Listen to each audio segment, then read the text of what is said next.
Hi friends, இன்றைக்கி வந்து நம்ம என்ன பார்க்க போகிறோன்னா பொன்னாங்கண்ணியை பற்றி தாங்க. பொன்னாங்கண்ணி வந்து உடம்புக்கு எவ்வளோ நல்லது தெரியுமா? ஆனால் ஒரு சில பேர் பொன்னாங்கண்ணியை சாப்பிட மாட்டேங்கிறீங்க. ஏன்? அது இனிமேல் நீங்கள் தெரிஞ்சு வச்சுக்கோங்க. பொன்னாங்கண்ணி வந்து கண் வந்து மங்களாக தெரியறதுக்கு வந்து வாய்ப்பு இருக்குது.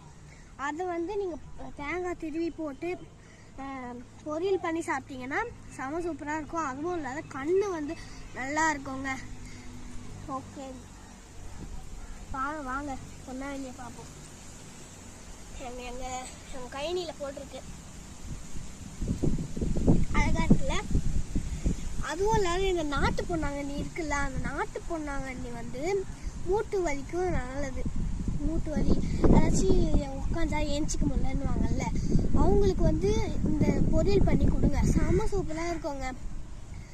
ஸோ இந்த வீடியோ உங்களுக்கு பிடிச்சிருந்தா லைக் அண்ட் சப்ஸ்கிரைப் பண்ணிடுங்க ஃப்ரெண்ட்ஸ். பாய்.